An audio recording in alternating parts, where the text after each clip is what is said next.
know a lot about what happened, but it's not as clear what's going to happen next. So the attack, October 7th, well, one of the things that was interesting about it, the Hamas attack, it was very low tech. I mean, Hamas does not have an air force. They do not have, armored divisions, but they used, paragliders and parasailers, which you can find at any beach resort, to just kind of hop over the fence. Couple Zodiacs to maybe more than a couple for a seaborne attack. And then they use they don't have tanks, but they have bulldozers. And they use bulldozers to hit the fence and create a breach. And then they swarmed in on motorcycles. So, it's not like Bradley fighting vehicles and Abrams tanks and drones. It was bulldozers, paragliders, and motorcycles, but it worked.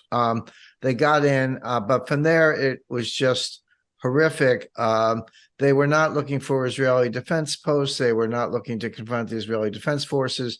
They were just there to kill civilians. So the civilian dead, 1,400 approximately, not collateral damage in a military assault. They were the targets. And then I don't even really want to talk much about the manner of the killing. There's a lot available in the media, but this was decapitations, mothers protecting their children. They shot the mother, then they killed the kids. Rape, mutilation of sometimes living captives that they were then killed, and then sometimes dead bodies that were just mutilated, and worse. So that will give anyone the sense of it. This was horror. It was the most Jews killed in a single day since the end of the Holocaust in 1945. And I say something like that, and it's meant to be impactful and meaningful. Although I don't know, somewhere around the 1990s, I think, at least in the United States, we stopped teaching history. So I don't even know how many younger people appreciate the horror of the Holocaust, but they should, of course. But when you say it's the worst since the Holocaust, that's not a throwaway statement. That's meant to convey some of the horror. And I just looked at the statistics on the foreign deaths, not nearly as many as the Israelis, of course, but order of magnitude, 20 to 30 or more dead Americans, but also, again, I'll use approximate numbers. I don't have the exact numbers in front of me, but more than 20 dead from Thailand, 21 dead from France, 10 dead from the UK, Russia, other countries. Not surprising in two respects. Number one, Israel is a very popular tourist destination, religious pilgrimage destination for all faiths. And a lot of scientists go there. A lot of experts go there. Foreign workers, a lot of the Thais were working in Israel, etc. So there are 10 or 15 nations around the world that lost 10 or more people in this, including the United States. And there seems to be some denial about that. I mean, if you killed 30 Americans anywhere else, that would be almost a cause for war. But because it was in the context of 1,400 dead Israelis, the U.S. seems to be ignoring it. But it's horrific in and of itself. But of course, the point is, the civilians were not collateral damage. They were the targets, and they weren't just killed. They were killed, raped, tortured, mutilated in a horrific attack. So that's what we know. Since then, Israel has extensively bombed Gaza City. You got to know a little bit about the geography of the Gaza Strip. It's not that big. It runs along the Mediterranean. The southern borders with Egypt. The eastern border and the northern border are with Israel. It's completely cut off. No water, no electricity, no food, nothing going in or out. The Israelis have warned the Gazans. They said, hey, go south, go to the southern half of the Gaza Strip. They didn't say it in so many words, but that's not in their sights. They are going to invade and attack the northern half. So if you don't want to be a civilian casualty, go south. You're talking about 2 million people. It's very densely populated. Perhaps as many as 1 million have actually done that. So now they're crowded into the south. They want to go to Egypt across a small city that's one of the entranceways called Rafah. The Egyptians won't let them in. You can't blame them. Half of them are in the Muslim Brotherhood, which they had to overthrow to get Egypt back on track. Jordan won't let them in. Everyone's like, hey, why won't Jordan let the Palestinians in? Well, the answer is, last time the Palestinians were there, they tried to assassinate the king twice, and try to overthrow the regime. And so you had I think it was Black September was when the King Abdullah of Jordan just basically drove them out, sent them to Lebanon, where they still are. That's now they're connected with Hezbollah. I mean, it's quite a puzzle. But the big question now is, when and how will the Israeli ground invasion attack? Everyone expected within 48 hours. It's coming, but I tell people, you got to know a little bit of. Omar Bradley was one of the kind of second only to Eisenhower in terms of planning the D-Day invasion. He said, the armchair generals and the pundits talk about military maneuver. He said the real experts talk about logistics. You want to send in tanks? Where's the fuel? You want to send in troops? Where's the food? Where's the water? You want to assault places? Where's the ammunition? Et cetera. That those are where the transportation lanes, how vulnerable are they? Those are the kinds of things you have to figure out. And assuming that this was a surprise attack, I mean, that's this whole separate issue, whether the Israelis should have been taken by surprise, but they were. And so you can't do that overnight. So it wouldn't surprise me if it was another, week in the making. But although it could be any days, but that's coming. Israeli casualties are going to be high. That's just what urban fighting is all about. You're going block to block and building to building against a force that's had 20 years to entrench themselves. And so, the Russians have a simple solution for it, which is they just bomb everything to rubble and then go in. I don't think the Israelis are doing a smaller version of that, but it's not really an option for them. So you're going to see a really horrific fight. The bigger question, Sean, just to kind of wrap up, is does this escalate? Does Hezbollah attack from the north into Israel to start a second front?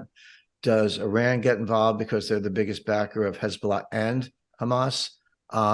Does anyone attack Iran? Don't know the answers to all those questions, but they're big questions, and they're really going to determine whether this is a bloody, nasty, brutal fight, or a function is exactly what you described, which is if you weren't already trying to get out of the dollar, you are now, because as if the freezing $250 billion of reserves of the Central Bank of Russia in the Ukraine situation wasn't enough to give you a warning that Iran's $6 billion should seal the deal. So it's easier said than done. It takes time, but what's called the Global South, which is the BRICS, now the BRICS 11, soon to be the BRICS 20, but Shanghai Cooperation Organization nations in Central Asia, Eurasian Economic Union nations that align with Russia, also some Eastern European, Central Asian nations, and throw in Brazil's one of the biggest BRICS. Argentina just joined the BRICS, et cetera. We've got a substantial bloc that are thinking of ways and I would say making good progress to getting up under the dollar. I've met with the U.S. Treasury. I did a tabletop war game at the Pentagon where Treasury, CIA and military and other officials, some think tank people were there. And I warned about this, 8-9 years ago, with Treasury officials in the room, and they banged the table and tried to shut me down and said, Jim, the dollar is the global reserve currency. It always has been, and it always will be, et cetera. And I said, I feel like I'm in Whitehall in 1913 listening to John Bull talk about pound sterling. I also make the point that I don't think the world can destroy the dollar, but the U.S. can. We're doing it to ourselves by the kind of thing you described. Now, having said that, let's go back to unfreezing the account. Okay, so the $6 billion is in the Qatari bank. It's for the benefit of Iran. The U.S. has said to Qatar, you can't let the Iranians spend this. So, yeah, is it a freeze? Kind of, but we're relying on the Qataris, who are friends with Iran and Hezbollah and Hamas, to do this. So maybe they will. Maybe we can see the account transfers. But money is fungible. And if you've got a certain amount of money and you're like, well, I can spend it on assistance for Hamas, or I can spend it in Iran for whatever purpose you want, including military purposes. And I say, hey, there's another $6 billion in the pipeline. Well, even if it's temporarily frozen, it gives me enough confidence to take the money I've got and use it for Hamas, knowing that this money will be coming in sooner than later. And by the way, $6 billion, that's a lot of money, but Obama left a much larger amount, more order of magnitude, more like $40 billion in cash and gold on pallets, kind of wrapped in saran wrap on the runway in Tehran. And they actually got euros. They got the old 500 euro note, so that they wouldn't be US dollar bills with serial numbers on them. I mean, euros have serial numbers, but just one degree of separation removed from the US dollar, and gold, physical gold. So yeah, 6 billion is a lot, but that's a drop in the bucket compared to what Obama gave them. But Obama was okay with that. So when you're looking for explanations, you're like, wow, we're really doing everything we can to help Iran, giving them money, giving them gold. We have oil sanctions in place, but we're not enforcing them. And by the way, they're making more money selling oil than the 6 billion. They made like 70 billion selling oil to China because we never enforced the sanctions. So it looks like we're doing and then their main delegate, Obama's choice to lead the negotiations for what's called the Joint Comprehensive Plan of Action, JCPOA. That was the Iranian enrichment deal with Iran. That guy, that same individual who was later nominated by Biden to be a special delegate to Iran in the continuing negotiations, is now under investigation by the FBI as an Iranian spy. And he assaulted the State Department with pro-Iranian activists. So, okay. So Biden, who's really not much more than an empty husk at this point. I mean, the guy can't finish a sentence. I mean, saying it's senile is redundant. He can't finish a sentence. It's dangerous and an embarrassment all at the same time. But he flies over there and sits next to Netanyahu. He's reading from, if you've seen the video clips, he had handwritten notes. He was reading from the notes. Couldn't even do that right. Somebody said today, Biden was hired to do nothing, and he can't even do that right. So it just goes from bad to worse. So you have to look at, you say, who's really in charge? You got to say Tony Blinken, Secretary of State, Jake Sullivan, National Security Advisor, Susan Rice hanging out over a former White House official, but sort of a envoy from the Obama residence. By the way, Obama is the first president in U.S. history to live in Washington, D.C. after his term of office was over, because he's basically still running the country. So, so a lot of this was for show, but Biden can't stand Netanyahu. I'm sure the feeling is mutual. And at the same time, Biden said, we're going to give Israel whatever it takes. He said, oh, by the way, we're doing 100 million for the Palestinians, like, as if that money's going to go for, medicine or food. It's going to go straight to weapons, for weaponry. So, so U.S. foreign policy is a mess. We don't have a president our president is non-compos mentis. And we have people like Victoria Nuland, Jake Sullivan, and Tony Blinken, who are intellectual lightweights and warmongers. So none of it's good. I hate to pile on, but Sean, but it's I just don't. But if you're an American Jew, why would you vote Democrat? And they do. I mean, you're right about that. Just go down to Miami or Manhattan. The question is, there's a sort of progressive Jew in U.S. politics. They're left wing. They're sort of quasi-socialist. They're not really thinking about, existential crises in Israel. They're not even necessarily, they're Jewish nominally, but some are not even that religious. So for them, it's kind of a political thing. But your question is a good one. Is this a wake-up call? It may be. I read an article the other day. It was a good one. It was written by a cousin of Daniel Pearl. Now, Daniel Pearl was a Jew, but he was an investigative journalist for the Wall Street Journal, a good one.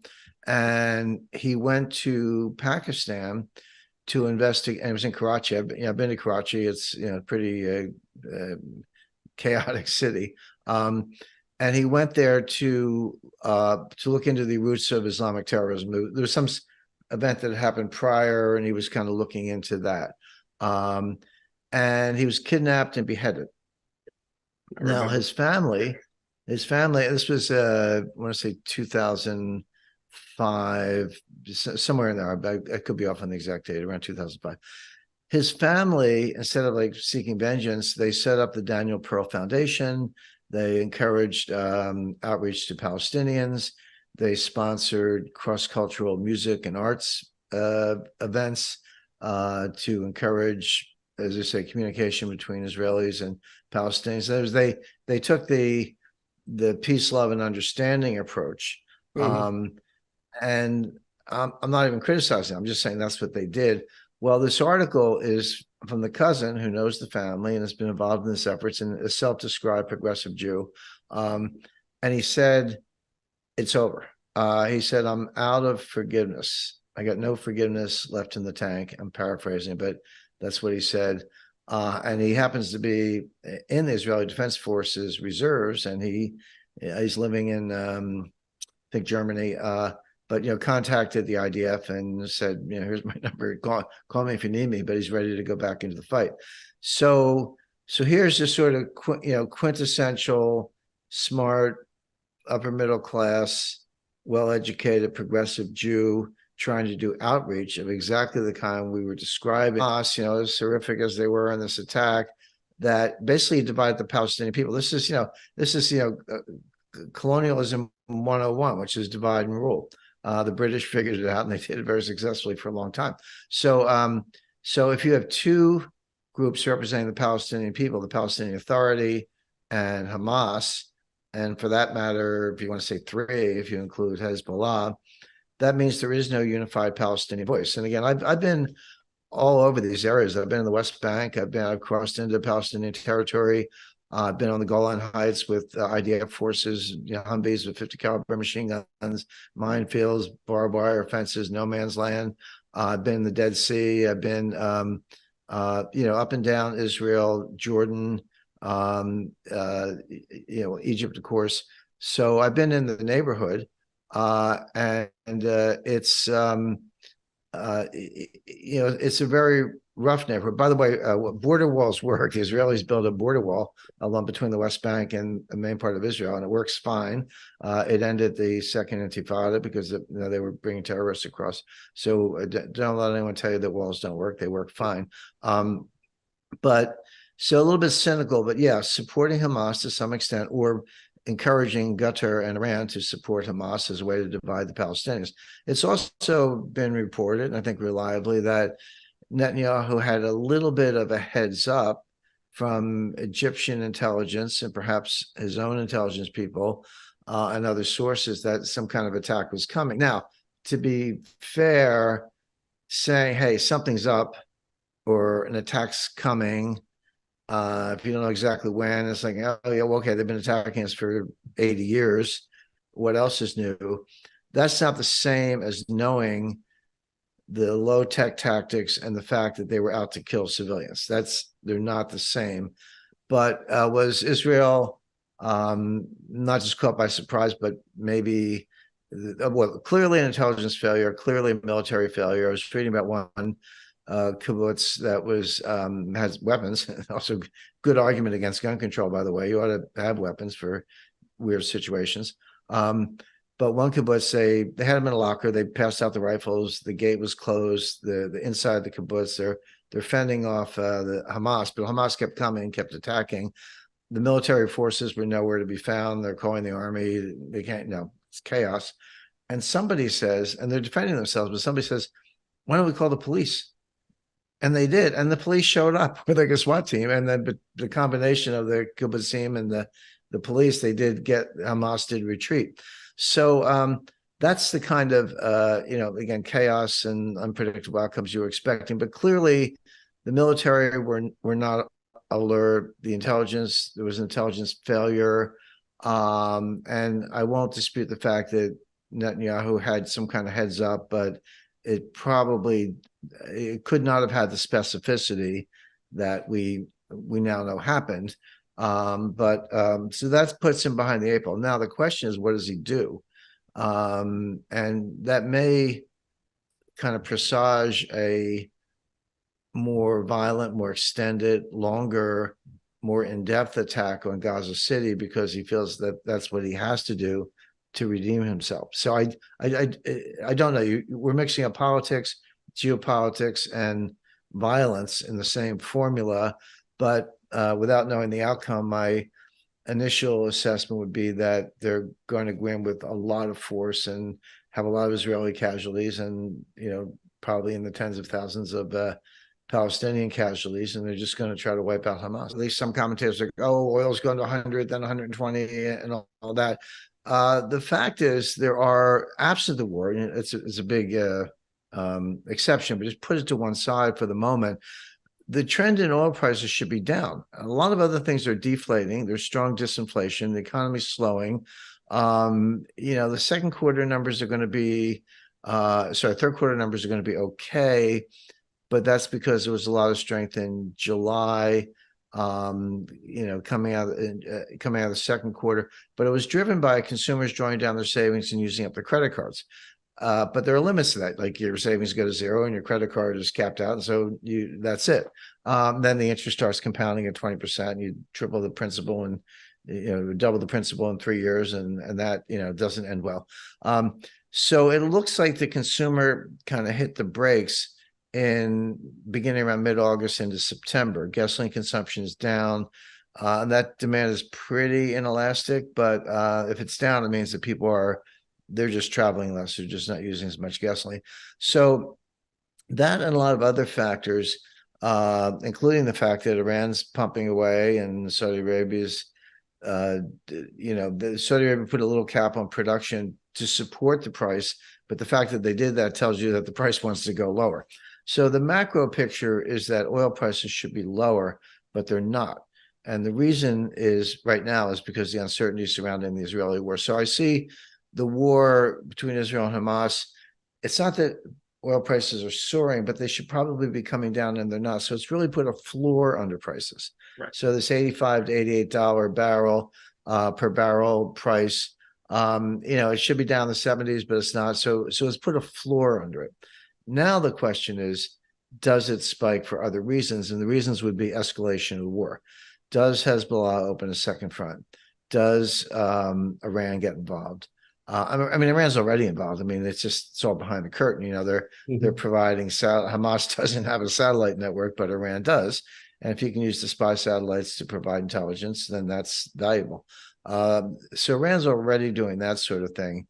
But do they get directly involved? Particularly with Hezbollah is much more of an Iranian client than Hamas. Hamas gets aid, but Hezbollah is basically the Mediterranean army of Iran, if you want to think of it that way. Of course, Trump assassinated the head of the Iranian Revolutionary Guard Corps, Soleimani. So, but Biden's done nothing of the sort. So fundamentals, but I really kind of bring the geopolitical and international economic perspective to bear. So that's kind of what I do.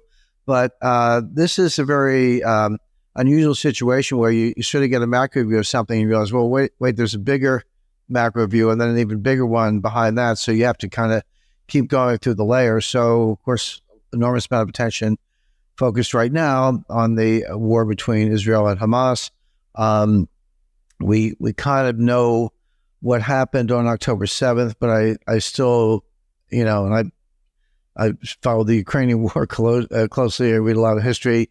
I'm quite familiar with the course of the Holocaust. It's still difficult for me to grasp what happened. I know what happened, kind of literally timeline, but the horror of it is still sinking in. Of course, Hamas launched this attack across the Israeli border with Gaza on October 7th. A couple interesting aspects of it. It was very low tech. Hamas doesn't have an air force. They don't have armored divisions. They don't have tanks. They don't have planes. But they used, these kind of paragliders, parasailers that you can find in any beach resort to, fly over the fence. They used, Zodiac type vessels to make a seaborne assault. You can buy those in any, sporting goods store. And they use bulldozers. They don't have tanks or Bradley fighting vehicles, but they have bulldozers. They use those to knock down the wall. And then once they created the breaches in the wall, they swarmed in on motorcycles, motorbikes. Parasailers, Zodiacs, bulldozers, motorbikes, you can get those things anywhere. They're not usually weapons, but they were weaponized in this case, and very effective, and they swarmed in. What happened from there was different, and this is where the horror comes in. They weren't looking to confront the Israeli Defense Forces. They were not looking for outposts or any, as I say, had confrontation with any military units. They just went after civilians, and they killed as many civilians as they could. So this was not a case where the civilians were collateral damage, or, in wars you fight the enemy but civilians get killed. No, they went in to kill civilians, as many as they could, as fast as they could. And the details, I mean, I don't want to dwell on it, but they're of the highest order of horror. They women were defending their children. They killed the mother and then killed the kids. There was rape, there was torture. They mutilated the dead and the living. I mean, it's killing somebody's bad enough, but then you mutilate the bodies. Limbs were cut off. Bodies were piled up, and worse. I mean, I no need to dwell on this except to say that this was not just killing civilians, which is bad enough and a war crime and all that, but killing them in ways designed to be horrible and create horror and create fear. It's not even.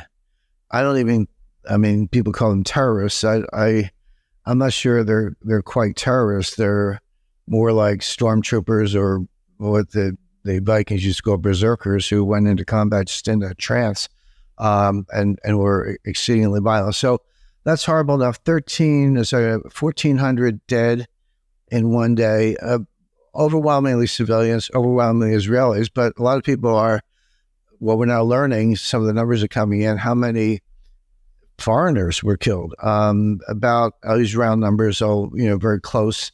Don't have exact numbers in front of me, but about 30 Americans dead, but another 20 or so missing.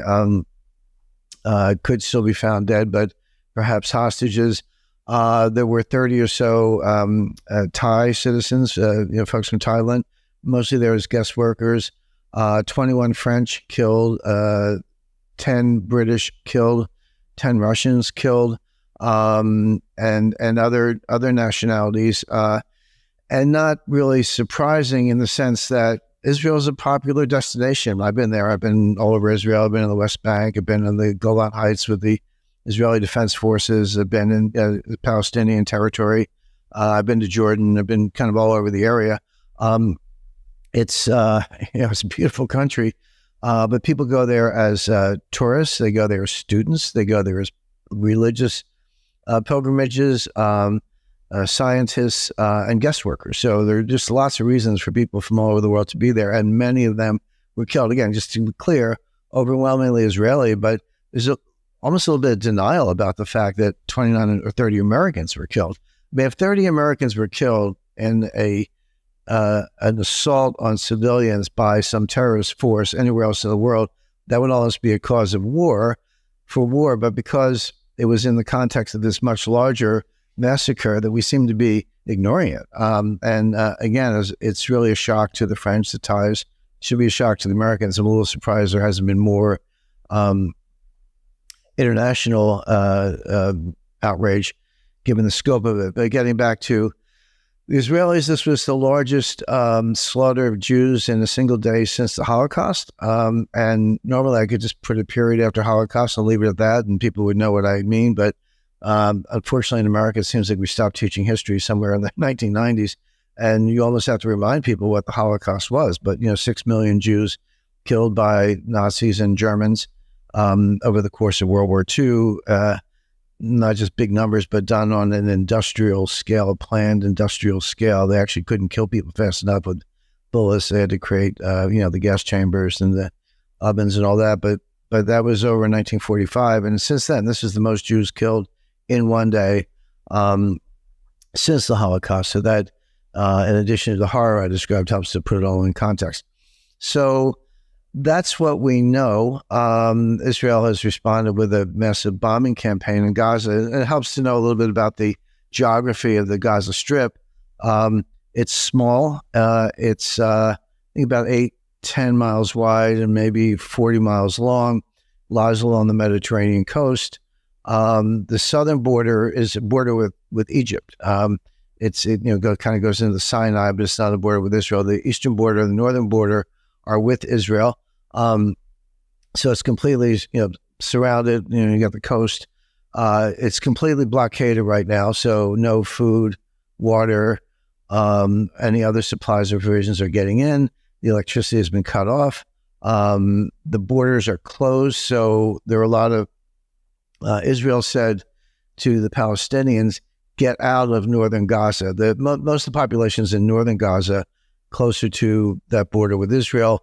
And it's extremely densely populated, about 2 million people, but over 1 million in what they call Gaza City, which is just a big conurbation. And Israel said, go to the south. They didn't guarantee they wouldn't attack the south, but they more or less let it be known that that's not their target.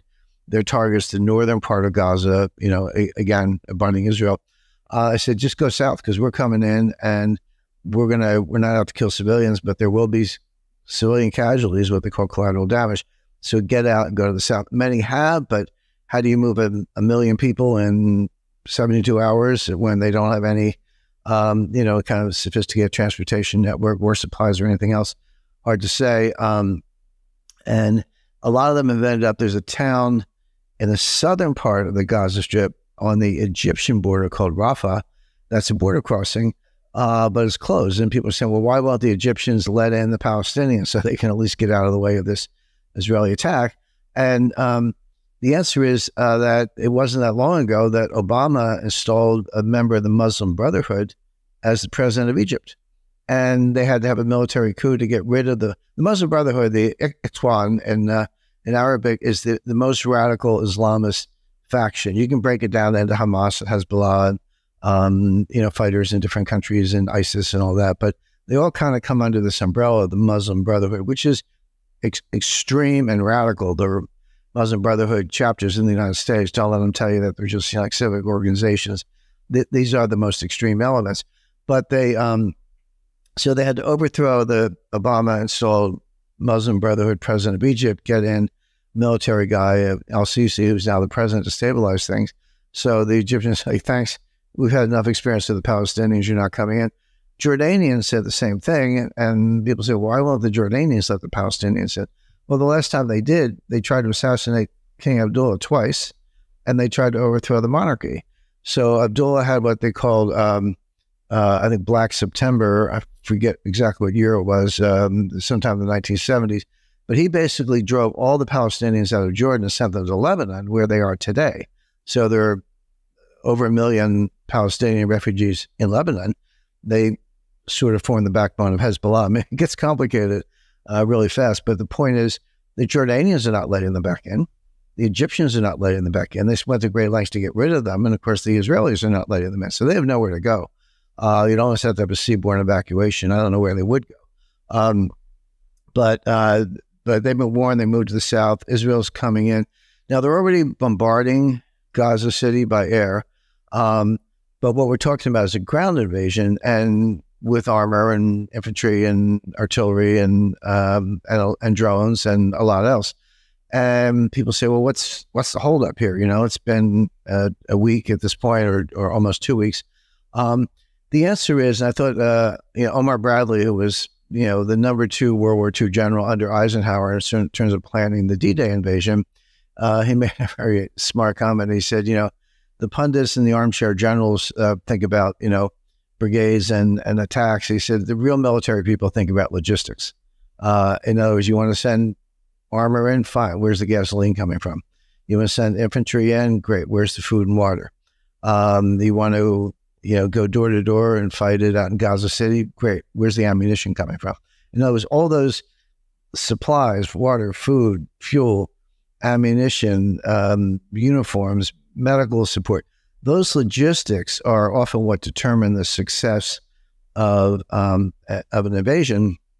And all you have to do is look at the Wehrmacht in World War II when they could see Moscow as they go over the next ridge line, but they just ran out of fuel and froze and were eventually decimated by the Russians. So that can't be done overnight. So it's taking time, but one would expect this massive invasion to take place. I don't have a date. I don't know the war plan, but within days. But it could be another week or so before they get all the elements in place, and then they come in. But then this is going to be brutal for both sides. Israelis are going to have high casualties. You're talking about urban warfare going, as I said, door to door, tunnel to tunnel, in a situation where Hamas has had 20 years to entrench themselves. It's not like they just kind of figured this out last week. So, but the Israelis will be very effective in their own way. So we've already had, I think, 3,000 Palestinian casualties in the 2 weeks since the initial attack. The casualties will be in the tens of thousands on the Palestinian side, and certainly in the thousands, maybe higher, on the Israeli side. So this is going to be unlike anything we've seen. So I think it's important for Americans to understand, if you grew up in the 80s, 90s, early 2000s, you probably heard about the first Intifada, the second Intifada, and, bus bombings in Israel and terror. And that was all true. I mean, when I was in Israel, we had our children, we were in Tel Aviv, we're on the beach. They just wanted to go to the beach. But, there had been a bombing at a nightclub the week before. And I'm like, okay, just get back by dinner time or whatever. So we lived through that. But that's not what this is. I mean, it's horror, it's war, but this is in a much more horrific initial stage, and it's going to be a much more brutal and drawn out and violent result. And so the real question, so that's how much we know. So okay, we can start there. What we don't know is, does this thing escalate? And this is where, for investors, I think the impact on oil prices is so important. So when the war broke out after the attack on October 7th, everyone said, oil's gone to 100 or 150 or whatever. It hasn't, and there was no particular reason to think that it would, based on what I just described. What did happen is oil prices, they went up a little bit. I think like $85, maybe $88 a barrel, but they kind of stabilized. But now, put this in the global economic context, particularly the United States, gasoline consumption is dropping in the United States. The consumer is sort of tapped out. The third quarter numbers might be okay based on July and what consumers were doing. They were spending their savings and using up their credit cards. Well, there are limits to that. Your savings get to zero and your credit card is tapped out, and you can only make the minimum payment. And at 20% interest, your principal is going to double in 3 years. So that's not going anywhere. It kind of looks like the consumer slammed on the brakes maybe around the middle of August, certainly in September. So we're entering the fourth quarter. I finished the third quarter, entering the fourth quarter with a lot of consumer weakness. Gasoline consumption is down. That's usually pretty inelastic demand. You still got to get to work and take kids to school and all that. But gasoline consumption is down, which is a really negative economic sign. So a lot of other things are deflating. So with that as background, one would expect that the wholesale price of oil, WTI and Brent would come down, but it hasn't. So I would say, if you say, what's the impact of the war so far? It's that the South oil prices have soared, but they haven't come down. There's a floor. Now the question is, off of that floor, does it stay there, or does something else happen that causes it to spike up to that $120, $150 barrel oil that some people have been talking about? The answer is it could, depending on Iranian involvement. Iran is the key to the whole thing. So Iran supports Hamas, but they have much larger support for Hezbollah. I mean, I wrote a monograph for one of the Washington think tanks 2 years ago it was on Lebanon, but you can't write about Lebanon without talking about Hezbollah, how they finance things, and and a lot else. And Hamas is militarily much larger. Hezbollah is militarily much larger, much stronger, much better armed than Hamas. As I say, Hamas is coming on bulldozers and paragliders. Hezbollah's got drones and precision missiles, and by the tens of thousands, a much larger force, better trained, better equipped, etc. So that's really, Hezbollah is really Iran's proxy army or mercenary army in Lebanon or the northern border of Israel. So two things. Number one, when Israel attacks Gaza, which we just talked about, does Hezbollah open a second front? So all of a sudden, the Israeli Defense Forces have got to be fighting in the north and the south, which obviously weakens them in both places because they can't concentrate more than a certain amount of force. Number one, Israel is preparing for that. They've already, as I said, I've been in the Golan Heights, I've been in the West Bank, I've been in Palestinian territory, Jordan, I've been all over the place there. And when he gets up on the Golan Heights and realizes why Israel's never giving it up, because it just looks down on all the Sea of Galilee, almost to the Mediterranean. But I've been to kibbutzes in that part of Israel. They're evacuating all that because they're worried about what Hezbollah is going to do next. So the first level of escalation would be if Hezbollah launches a substantial attack and Israel's in a two-front war. That will send the price of oil up, because the next step is Iran. Now, Iran's backing all of this, just to be clear. Iran's financing all of it, mostly Hezbollah, but also Hamas. And Iran's sharing intelligence, so Hamas doesn't have doesn't have spy satellites, but Iran does, so they can share intelligence with Hamas and Hezbollah. Obviously, Iran has a very advanced missile program. They can share that with Hezbollah. So if Hezbollah opens a front in the north, then that's proxy participation, very close to direct participation by Iran. And then the question is, does Israel attack Iran, or does the United States get involved?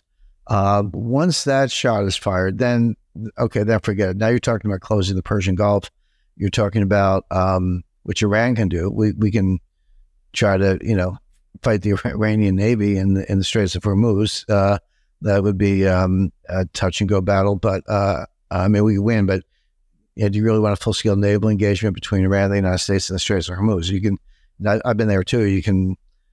Well, not quite. I hate to sound like Sarah Palin, but you can almost see across it from a high elevation. Pretty tight quarters, but that's what could result. So at that point, oil's 150. Who knows how high? The U.S. economy is sinking, and don't underestimate the extent to which Iran, and I'll throw in Russia, because let's not forget the war in Ukraine. This is a financial war. Yeah, of course it's a kinetic war. Of course people are being killed. It's sad. 400,000 Ukrainian casualties. I just talked about possibly tens of thousands of Palestinian casualties. But this is a financial war as much as anything. And the U.S. is losing. The Russian sanctions have failed. I teach a seminar in financial warfare at the U.S. Army War College, and I told my 2022 class, this is April 2022, not long after the Ukraine war started, I said these sanctions are going to fail, and worse than that, there'll be blowback that's going to hurt the United States more than it's hurt Russia. That's happened. So we know a lot. There's a lot we don't know. I think we can correctly anticipate a facilitator and a participant in the Pentagon's first ever financial war game in 2009 at the Warfare Analysis Laboratory, part of Johns Hopkins. It's a top secret lab about halfway between Washington and Baltimore. The Pentagon did not need my help at war games, but they did need outside expertise in financial war. They had never done that before. And I even recruited, and they sort of, they had the FBI and the CIA and the Treasury and think tanks, what I call the usual suspects. I said, look, if you want a really good financial war, it involves, lying, cheating, and deception. We got to get some Wall Street people in here, because that's what they're good at. So I was able to recruit a top private equity manager and one of the top analysts for one of the biggest banks in the world. So we got a little Wall Street expertise in the room. It went extremely well. Since then, by the way, the scenario we did in 2009 was that Russia and China were going to accumulate gold and start a new gold-backed currency and try to run the dollar off the road. So we did that 14 years ago, warned the Pentagon. The whole idea of a war game is not to do today's war. It's to look 5-10 years down the road and help people prepare for what might be coming. We're there now. I mean, you and I talked about the BRICS and other multilateral efforts to get out from under the dollar. But I did another war game, what we call tabletop. You just get 11, 15 experts around the table, and you talk it through. It wasn't quite as elaborate in that sense as the 2009 war game. But I was sitting one seat away from one of the top officials at the United States Treasury, who was like the dollar guy, liaison to Asia, Japan, and China, and so forth. And so I basically tell them, you're in a vault in the Pentagon, but I tell them what I tell your viewers. The greatest threat to the dollar doesn't come from overseas, although there is a threat. It comes from the United States itself. We are we're the ones destroying the dollar by overusing sanctions. And that's what I said at the time. I said sanctions can be effective, but when you overuse them, you create an incentive for your adversaries to get out from under the dollar system, to come up with alternatives. Easier said than done. Takes a long time, but they begin working on that because they don't want to be the next victim. And if you say, what was this? I had to use cliches, but the straw that broke the camel's back is when the United States froze about $250 billion of treasury notes and securities owned by the Central Bank of Russia. Those were their reserves. They had them invested, not all of them, but a lot of the reserves in U.S. treasuries. We froze them. That was unprecedented. I mean, we kicked Iran out of SWIFT, and we did the same thing with Russia. We did a lot else to Russia, but freezing central bank reserves of a major global power, largest atomic nuclear arsenal in the world, et cetera, had never been done before. Well, think about that from the perspective of Brazil, Saudi Arabia, India, Turkey, a lot of other countries. You're sitting there saying, well, if they did that to Russia, what if I do something the United States doesn't like? Are they going to freeze my reserves? And the answer is maybe yes. So you've now created a very powerful incentive to get out from under dollar hegemony. It didn't come from them; it came from us because we were overusing the reserves. So I pointed this out in this war game I'm describing, and this Treasury official, he kind of like slammed both hands like face down on the table, like boom, like that. He goes, "The dollar has been the global reserve currency. It is the global reserve currency today, and it will always be the global reserve currency." And I turned to him and said, "David, I feel like I'm in Whitehall in 1913 listening to John Bull say sterling is the global reserve currency and it always will be." And then, 30 years later, it was done. But you can't get through. I mean, I always get the meetings. I mean, I've been in the Pentagon Office of Net Assessment, which is their futurist think tanks. I've been in the Treasury and the Fed, et cetera. The only people who kind of understand what I'm saying are at the Pentagon, because the military and the Office of Secretary of Defense, because as I say to them, I say, when the rest of the government screws up, it ends up in your lap.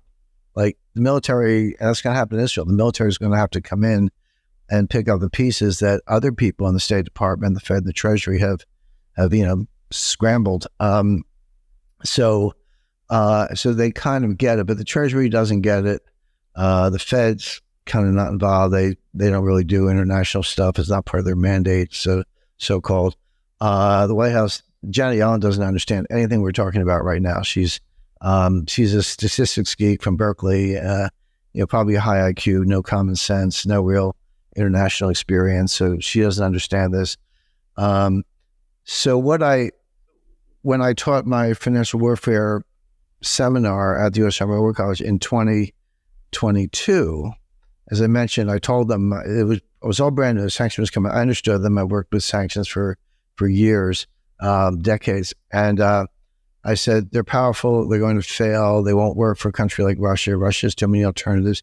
And the big factor was that nobody joined in. China has not joined the sanctions. India, Brazil, Turkey. These are large, powerful countries. None of them have joined the sanctions. So there's no coalition of the willing. It's like a non-coalition of the unwilling. When you have that, when Russia has that many trading partners who won't join the U.S. sanctions, they have a lot of alternatives. They have other places to sell oil, other ways to get currency payments, other ways to keep their economy afloat. Now they're under the Russian economy is booming. I mean, actually they have a little bit of an inflation problem because they're on a war footing. They put their economy on a war footing to fight the war in Ukraine. Well, guess what? When you do that, lots of jobs, lots of factories, lots of output, et cetera. So, and that's what's happening in Russia. The U.S. was totally unprepared for that. But it was interesting because it was right after the war started, and my class, they're all handpicked. It's about 12, 13 people, uniformed military, kind of mid-career. So they're like late 30s, early 40s, lieutenant colonels, the Navy commander. I had the Top Gun once. He was in my class. And other officers, sick fighter pilots, but some civilians. There's usually State Department or CIA or some other member of the intelligence community in the class. And I got a lot of pushback in 2022, which is fine. And that's what the seminar format is designed for that. You're supposed to get pushback. That's how people learn. But I kind of took them through it. But when I taught the class in 2023, I did it again, just a few months ago. And I started by telling them about 2022. I said, here's what I told the class last year. I got a lot of pushback, and I was right about everything. Everything I said has played out. The Russian economy is probably going to outperform the U.S. economy this year. The ruble, remember Biden, we're going to destroy the ruble, crush the ruble. It went down for about a minute after the war broke out, and then it spent most of the year around 70. Right now, it's around 95. It's weakened a little bit. That's partly because they have a little bit of inflation, but the ruble's fine. The reserve position, the U.S. froze at $250 billion. Well, guess what? They had $200 billion in gold, physical gold that you can't freeze because it's non-digital, etc. So Russia's fine. And I told the 2023 class all that. I had one very interesting experience. So I said, basically everything the New York Times says is a lie. Everything the Washington Post says is a lie. NBC News. If you're trying to get reliable intelligence, now I'm kind of flipping to the war in Ukraine for a minute. All those sources are just propaganda outlets. The New York Times works for the State Department. The Washington Post works for the CIA. NBC News, sort of the same thing. I said, you have to find other sources. And it took me a while. It was really hard to find reliable expert sources of what was going on in Ukraine, because you certainly were not getting it from the Economist, the Financial Times, New York Times, and all the other outlets I mentioned. And I did develop that network, and I listed it for the class. I said, here's where you have to look to get good intelligence on Ukraine.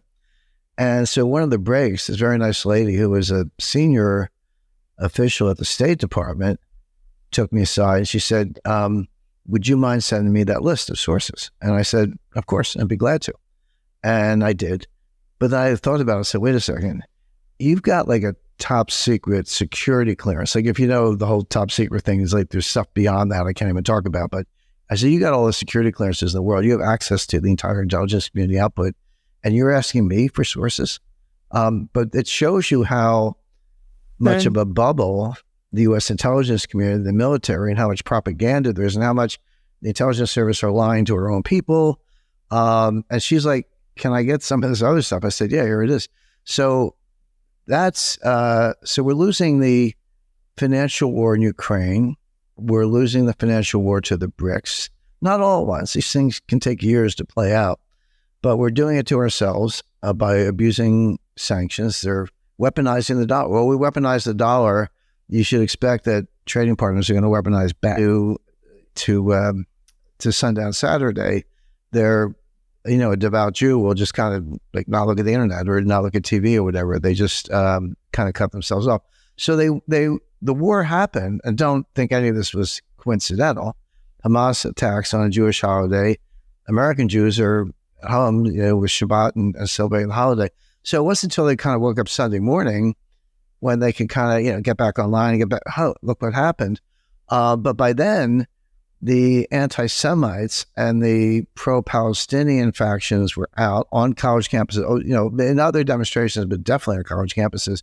And we saw these letters signed by 30 student groups from Harvard University. But we saw similar things from the University of Pennsylvania, NYU, Columbia, some of the top schools, I should say formerly top schools. By the way, just as an aside, I went to, I have 2 law degrees, one from Penn and one from NYU. It used to be sort of a bragging point. Now I'm like almost embarrassed that, I got a good education in the 70s and 80s, but that was a long time ago. It's almost embarrassed to have those affiliations now. But I would say that, so there was a very strong pro-Palestinian tint, but being pro-Palestinian is one thing, being anti-Semitic is another. They can be closely related, but I would say this had crossed the line into anti-Semitism because the Israelis were the victims. I mean, in horrific manner. But to say, well, that's what you deserve for being colonialists. I mean, these are just, these are lightweight intellects recycling things that they've been propagandized about in the classroom by their equally Marxist lightweight professors. But one of the questions, a little bit oblique to your question, Julia, but how long can places like Harvard, I'll say Harvard, Columbia, Penn, the schools I have different contacts with, go on with affirmative action, destroying women's sports. And I've got a daughter, three granddaughters, a daughter, wife, mother, a sister. Women are a big part of my life, and looking at Title IX and the way it's being destroyed by letting men compete in women's sports, and not coming down hard on these pro-Palestinian, I would say anti-Semitic protests, shows cowardice on the part of administrators. How long can you do that before the brand is no longer there? It's fun. They say, well, we're Harvard, so we can kind of do whatever we want. We're Harvard. And at some point, it's a tarnished brand. You want to start looking at other schools. If you have college-age children, you definitely want to look at other schools. But I was actually shocked by the extent of it. Not the fact that it existed. You expect that, but it was prevalent. It was dominant. It wasn't even 50-50. It was like, we're just all pro-Palestinian with all these cheesy, weak rationales. This is existential from Israel's point of view. You got to understand that. I mean, probably come back to the Bible, but at least you got to understand the history since 1948. How many wars there have been. Israel won all of them except for one, 2006 against Hezbollah. I'd call it a tie, only because Israel didn't want to get further involved in Lebanon. But, when you win wars, you get stuff. And that's just the way it is. But they've never given up. It's ideological. It's radical. It's disgraceful. And I think the losers are not only these organizations, but the schools themselves by tolerating it. They've, at some point, you really don't care about the so-called Ivy League. They're just Marxist incubators. Well, Jim Rickards, thank you so much for being so generous with your time and your ideas. It's always great to have you on the show. I really appreciate you just taking the time today. Thanks, Julia.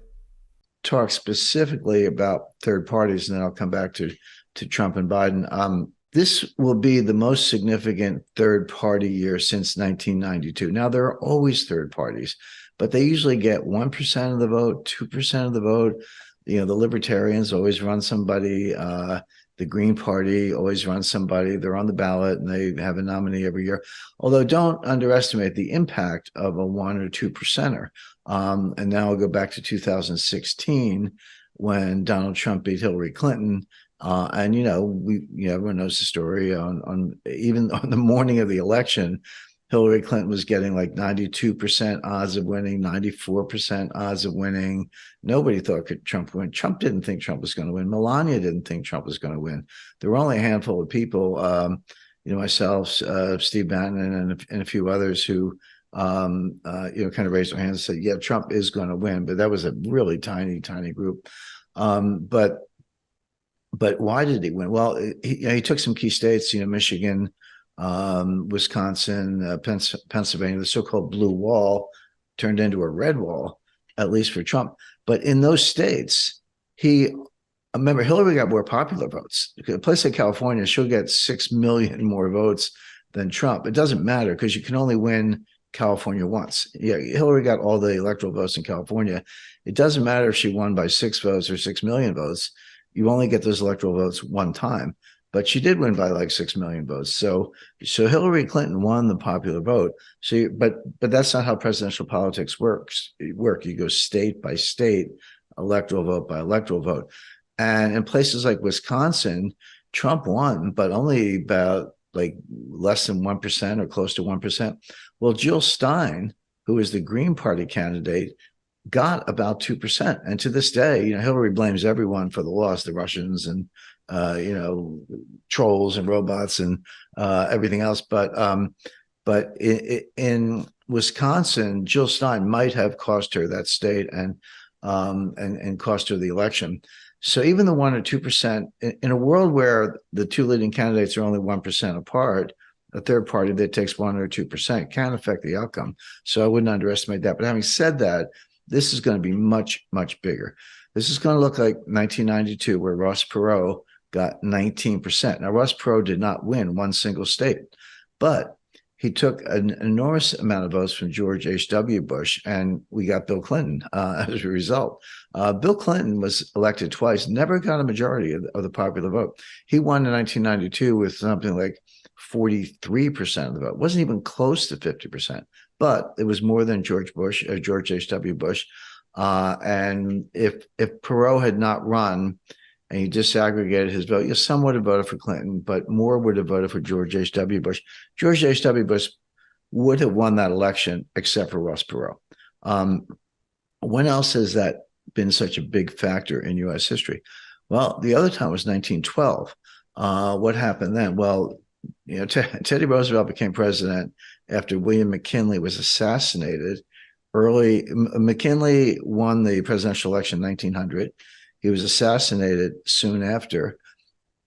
Teddy Roosevelt was the vice president who became the president. In fact, Teddy Roosevelt was hiking and camping in the Adirondacks. It took him 2 days to find him. He was up near Mount Marcy, if you know the Adirondacks. Took a couple of days to find him. They said, "Hey, you're the president." So he served out the remainder of McKinley's term and then a full term on his own. Now, at the time, there was no prohibition on running 3 or 4 times. In fact, FDR did win the election 4 times. So Roosevelt could have run again in 1908, but chose not to, and turned it over to William Howard Taft, who was his vice president in his first and only full term, and Taft won. So now we get to 1912, and the Republicans are like, well, this is easy. We'll renominate Taft. He's a sitting incumbent president. We'll nominate him. The Democrats nominated Woodrow Wilson, but Teddy Roosevelt changed his mind, decided he wanted to run. He contested the Republican nomination with Taft. Taft won, but then Teddy Roosevelt goes out and starts a third party called the Bull Moose Party, and he got also about 19% of the vote, about the same as Ross Perot. Did not win a single state, but it cost Taft the election. And we got Woodrow Wilson. And what did Woodrow Wilson give us? The Federal Reserve, the income tax, direct election of senators, all these progressive ideas, really bad ideas in many ways, came, World War I, came under Woodrow Wilson, but Wilson would not have won if Teddy Roosevelt hadn't been a third party. So 1912, 1992 are your two models. 1968, a little bit with George Wallace, although not as big a factor as the others. That's the kind of year this is going to be. So right now, RFK Jr., Robert F. Kennedy Jr., tried really hard to be a Democrat. I mean, who's more Democratic than the Kennedy family, right? Going back to Joseph P. Kennedy in the 1940s. No one. But the Democratic Party today is not the Democratic Party of JFK and RFK Jr.'s father, Bobby Kennedy. It's completely changed. It's radical. It's extreme. It's so-called progressive, but really neo-Marxist. And they really don't have any interest in RFK Jr. They want Biden, at least for now, because he's a puppet. So okay, why not just have a primary season and let the best person win?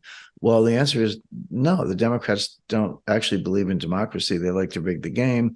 They tried to get New Hampshire to move its primary after South Carolina. New Hampshire is always the first primary in the country. But New Hampshire is completely run by Republicans. We have a governor, Sununu, and both houses of the legislature are controlled by Republicans. And I live in New Hampshire, but I'm coming to you live from New Hampshire right now. By statute, New Hampshire has to be first. It's not even a choice or a committee decision. It's actually the law of the state of New Hampshire. And just 2 days ago, New Hampshire announced the date of the New Hampshire primary. And guess what? It's a week before South Carolina. The DNC, Democratic National Committee, wanted South Carolina to go first because what happened in 2020. Joe Biden finished 5th in New Hampshire, 5th, not second or third, 5th behind Bernie Sanders, Amy Klobuchar, and I think Buttigieg and a couple of the other candidates at the time. But he won South Carolina. So they want South Carolina to be first. It's not happening. Now, Biden said, well, okay, I'm not running in New Hampshire. All right. Kennedy was going to run, but then they said, the DNC said, anybody who runs in New Hampshire, if you get any delegates, we're not going to seat those delegates at the convention. So it won't do you any good. And then they went further. They said, it's not just running. If you set foot in New Hampshire, if you even go to New Hampshire, and the thing about New Hampshire politics is the ultimate retail politics. I mean, I met many of the candidates in 2020, and I was at had a talk with Vivek Ramaswamy. He was at a local town hall here. It was a small group, and he was very open. So talked to him for a little bit, and the other candidates will be coming through in the weeks ahead. It's only 2 months away. So Kennedy was basically forced out of the party by the Democrats themselves, and he's going third party. He's polling around 15%, and that's without much effort. He's getting a ton of money, a lot of contributions. He's got the money, he's got the brains, he's got the lawyers. He's in the process of getting on the ballot. That's hard. I worked for I was involved in was it 2012 with a third party effort in a presidential candidate, and had some top-notch polling. So I actually have a little experience in how that all works behind the curtain.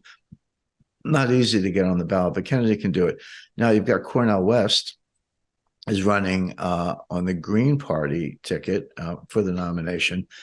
Cornel West is a kind of a hard-shell Marxist. I don't agree with much, if anything, of what he says, but he is brilliant. A great TV presence, a great rhetorically, great on, as I say, great on TV, great public speaker. So whether you agree with him or not, yeah, that is what it is. But I'm trying to evaluate him as a candidate. He's very powerful. He's smart, articulate, telegenic. He'll get out there and he'll get votes. And Jill Stein is back. She's running on the Green Party too. I'm not sure how Cornel West and Jill Stein are going to sort that out. But the other, kind of, 200-pound gorilla in the room is Joe Manchin. Joe Manchin is United States Senator from West Virginia, Democrat. He was probably going to lose. He's up for election this year. So just the other day, he announced he's not running for Senate. So you can kind of flip that seat over to the Republicans. It's even Republicans aren't dumb enough to lose West Virginia.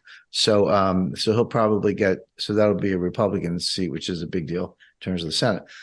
But Manchin said, he didn't announce he was running for president, but he said, I'm going on what they call a listening tour, meaning you go around the country, you go to whatever, Chamber of Commerce, Rotary Club, a high school auditorium, a dinner, etc. And you kind of get your name out there and get all the local press coverage, and you get to hear what people think. Well, that is a prelude to announcing that he's going to run for president. So he hasn't formally announced yet, but I expect he will. And he'll probably go on something called the No Labels Party.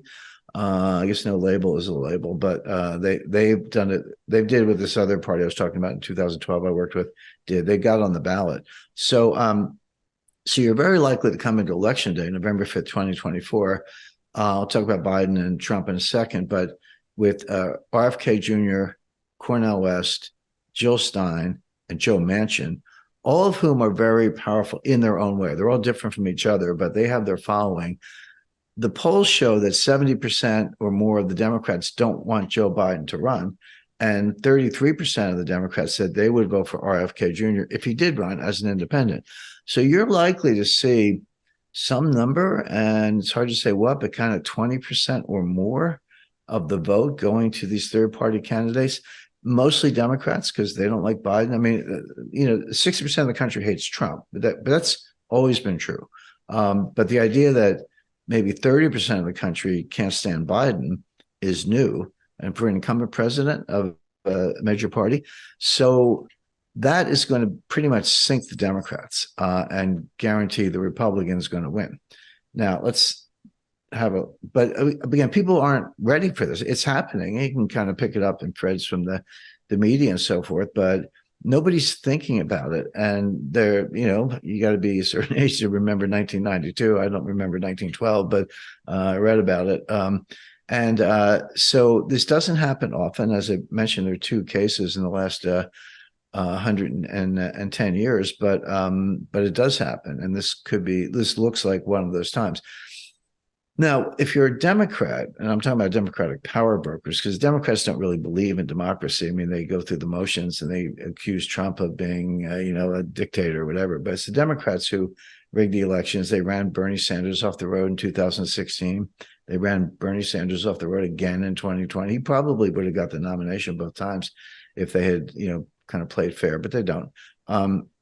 So what do you do if you're a Democrat? Well, you don't want Biden. Age. They talk about age, but age is sort of a euphemism for cognitive decline. I mean, it's not all about age, but age is part of it. But it is about cognitive decline, physical decline. Biden can't. I mean, well, I don't need to recite all the times where he finishes a speech and he doesn't know where to go. He's just like wandering around the stage. Someone's got to come up and kind of take him by the hand and lead him to the next destination, so he doesn't like fall off the stage. So how do you do that?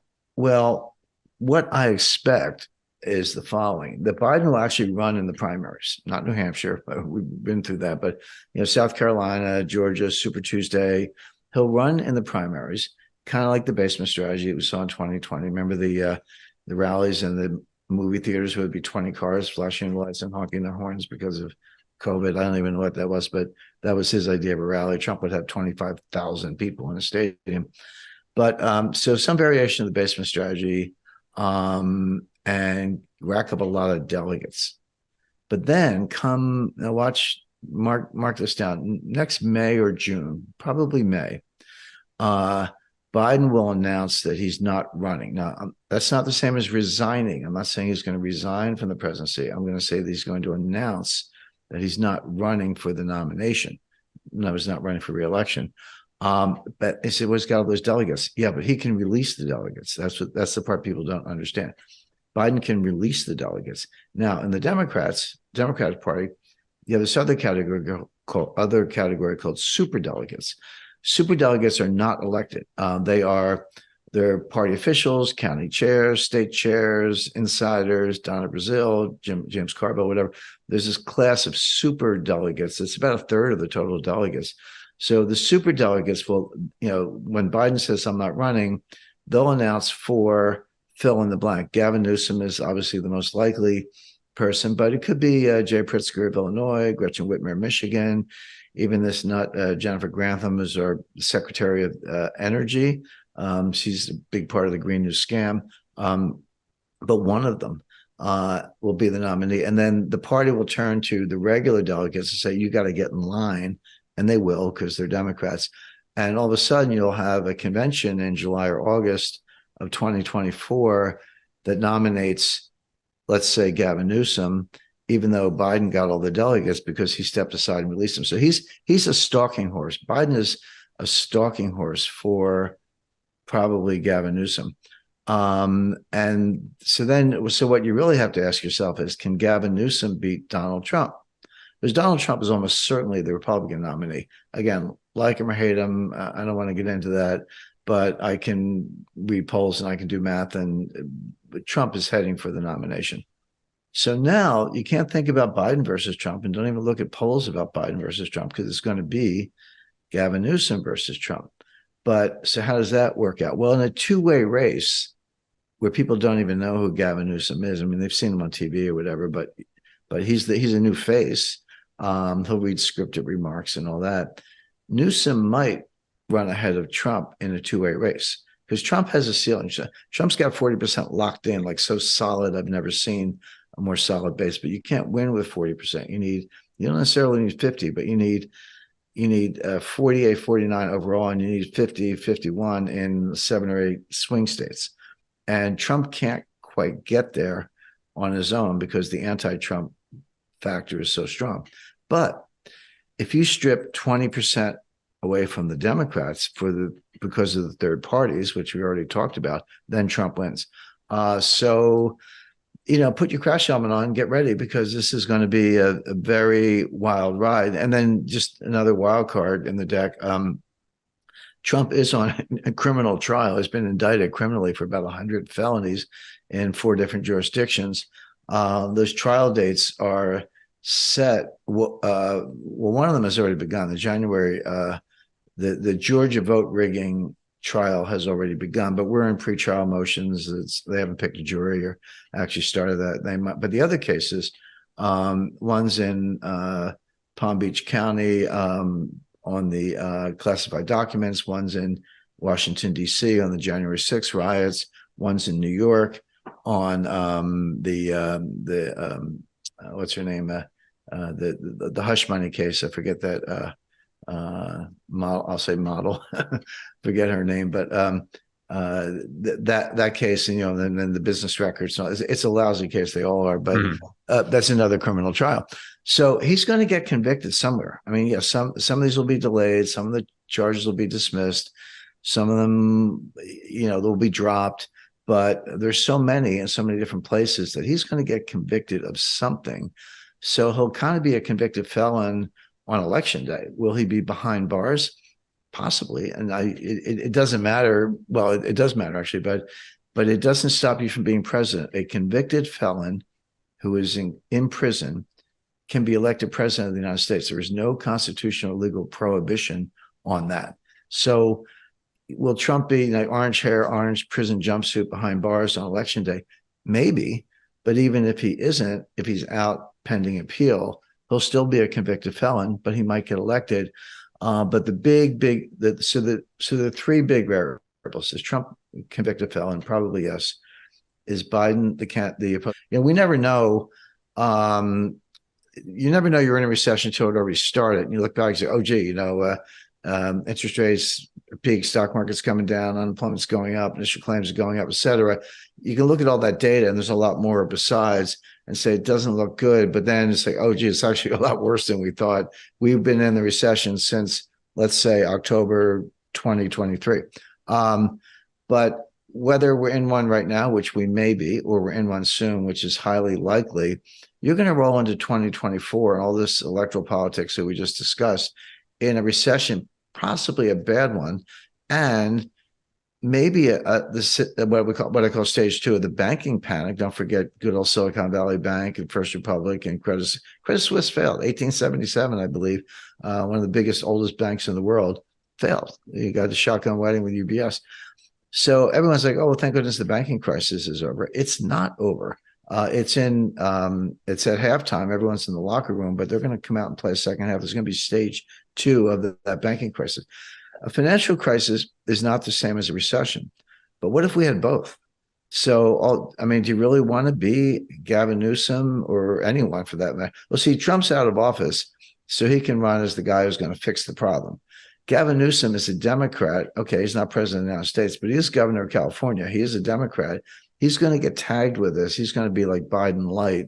That's a pretty scary thought, but he's going to be kind of in the Biden camp, if you will. He'll be able to claim that he'll do things differently. But look at California. President Xi of China came to California for a summit. What did they do? They had to go out and physically remove all these homeless people and hobos and bums and drug addicts, clean up the needles, tear down the tents. They then got public sanitation into power wash the sidewalks. I don't want to tell you what was on the sidewalks, using chemical solvents, et cetera, and cleaned it up. Only a certain area, by the way, kind of around where the summit was. Then they put up a wall. All these people hate walls. Well, they put up a wall, a security perimeter around where the summit was, so these homeless people couldn't get in there. Well, that's how bad it was that they had to do that. Now that she's gone, they're going to take the wall down and it'll be back the way it was. It's an open sewer. So is that, and LA is not much better. They've mandated electric vehicles, which don't work. They physically go down the road, but they don't solve any environmental problems. There really aren't any with CO2. They're pushing these things nationwide, destroying their economy. So it's just the guy you want as president. So I would say if he wins, that's not my forecast, but if he does, get ready for the whole country to look like California, which is a pretty scary thought. And then real quick, so if Trump wins, which is your prediction, what do you think, what's something good that happens quickly there? Because we'll have a changing of the tide, I would assume. Yeah, I think Trump had a lot of failures. He talks a good game, but he's from Queens, so he's kind of a blowhard. Trump said, we're going to build a wall. Well, the wall is estimated about 1,800 miles from kind of Brownsville, Texas to San Diego, pick your spots, but about 1,800 miles. Trump built 50 miles, 50, of new wall and refurbished about 200 miles of existing wall where he made it better. So where I come from, if your goal is 1,800 miles and you did 250 miles, you failed. Now he'll blame Nancy Pelosi and all that, but you think if Nancy Pelosi were president, she would have let anybody stand in her way? I mean, Trump doesn't have the cojones to actually do so. He talks a good game. I agree. If you gave me 10 Trump policies, I would probably agree with 9 of them, maybe all 10. My problem with Trump is that he doesn't actually do anything. And people say, Christopher Wray, head of the FBI goon squad, smashing down doors. It looks like a neo-fascist. I agree with that. Who appointed Christopher Wray? It was Donald Trump. The U.S. attorney in Delaware is giving Hunter Biden a sweetheart deal. Yeah, that's true. Who appointed that U.S. attorney? Donald Trump. In other words, Trump doesn't know anything about the appointments process. He doesn't really understand how his own government works. I'll give him points on foreign policy. We did not have any new wars under Trump. I think it's a major accomplishment. He did open doors to North Korea. Look at North Korea today, they're in bed with the Russians, supplying them weapons, but that was not true under Trump. There was no major war in the Middle East under Trump, et cetera. So I'll give Trump very good marks on foreign policy. He says stuff, he means it. People take him seriously. And of course, the president has a much freer hand in foreign policy under the Constitution. And historically, it's in domestic policy, things like the budget and the wall, and a lot else. Where Trump says we're going to stop social media from censoring. He didn't. The censorship of social media right through the election, and certainly amplified in the Biden administration, is worse than ever. They've trashed the First Amendment. So the question is, has Trump learned anything? And what I see, he is relying on a couple of think tanks to help him with the appointments process. He's awful at it. No one's worse, in my experience. There's something called the Plum Book. You can buy it from the government printing office. I'm sure it's available online. The Plum Book is a list of, it's at least 3,000, but maybe much higher, maybe 5,000 or more government jobs, important government jobs, where the president can just pick anyone he wants. It's not the civil service. Basically, the president has appointment power. Sometimes Senate confirmation is required, but not all of them.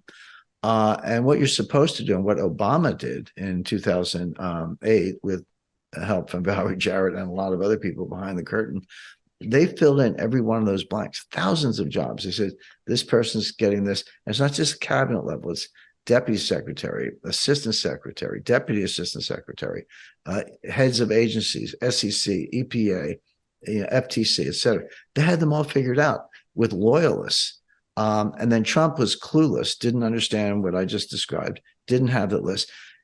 Trump made Chris Christie the head of his transition. Jared Kushner put Chris Christie put Jared Kushner's father in jail. Do you think there's any love lost between Christie and the Trump family? So why would you pick Christie as your transition advisor when Jared Kushner hates his guts, and probably vice versa? Another dumb move by Trump. And nobody thought Trump was going to win. Chris Christie didn't think Trump was going to win, so he never did any transition work, because he said there's not going to be a transition because Hillary's going to win, which shows that he's an idiot. So this time, what that means is that all those 8,000 Obama appointees I described, they're still in place. A lot of them are still there today, even after 4 years of Trump, and certainly Biden didn't do anything to change it. They were there the whole time. They are the deep state, and the Russia hoax, and the Mueller report, and the Inspector General, all this stuff we heard about for 4 years. Nothing happened because the deep state made sure it didn't. So Trump's to blame for all that. Now the question is, will he do better this time? My information is he has a couple think tanks that are working on this. They're filling in all the blanks. Trump can't do it, but they are. And if Trump goes with that, they're going to put in real loyalists, not just competent bureaucrats, but kind of hard shell conservative Republican Trump loyalists, who then will try to clean out the swamp. Trump did not do it the first time, but he might do it the second time. So if he keeps up his A game in foreign policy, and he improves his appointments process in domestic policy, see, I would, I'm not running for anything, but I would fire the director of the FBI, but I would fire the deputy director, the assistant deputy. I would clean out the first 4 or 5 tiers. You're all fired. Just day one, you're all fired.